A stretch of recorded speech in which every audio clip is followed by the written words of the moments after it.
नमस्कार, मैं doctor सुधेंदु Shekhar, cancer रोग विशेषज्ञ वाराणसी। अक्सर कैंसर के मरीजों में उनके साथ जो अटेंडेंट्स आते हैं उनमें ये प्रश्न बहुत कॉमन है कि आखिर हमारे मरीज की बीमारी किस स्टेज की है, कैंसर का स्टेज क्या होता है और इसका इलाज पे, उपचार पे क्या असर है, वो मैं आपको बताना चाहता हूँ।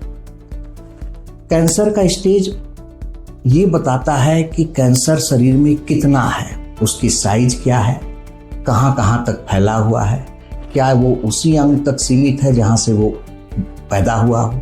जैसे कि अगर मान लीजिए किसी को जीभ में कैंसर है तो क्या बीमारी सिर्फ जीभ में है कि आसपास गले तक पहुंची हुई है या फिर शरीर के किसी दूसरे हिस्से में भी गई।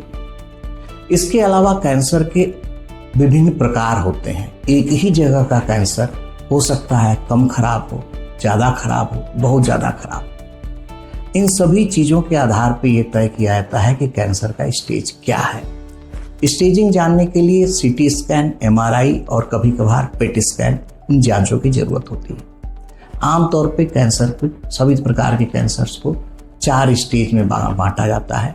स्टेज 1 की बीमारियां वो होती हैं जिनका साइज 2 सेंटीमीटर से भी छोटा होता है और वो आसपास नहीं फैली होती है। इसी तरह स्टेज 2 की बीमारियां जो है वो होती हैं जिनका साइज जो है 2 सेंटीमीटर से 4 सेंटीमीटर के बीच में होता है और आसपास वो भी नहीं फैली होती हैं, जिस अंग से शुरू हुई हैं सिर्फ वहीं तक सीमित है। स्टेज 3 की बीमारियां जो है जिनको लोको रीजनली एडवांस डिजीज कहते हैं, यानी कि वो आसपास के क्षेत्र में फैल चुकी है। जैसे अगर ब्रेस्ट की बीमारी है तो वो एक्जिला में यानी बगल में लिम्फ नोड तक पहुंच चुकी है। अगर ओरल कैंसर की बीमारी है तो वो जो है गले की गांठों तक पहुंच चुकी है। स्टेज 4 आमतौर पे वो बीमारियां होती हैं जो काफ़ी दूर तक फैल चुकी होती हैं। इस स्टेज के आधार पे ही तय होता है कि बीमारी का इलाज क्या होगा और कितनी प्रतिशत लोग जो है उसमें से ठीक हो पाएंगे।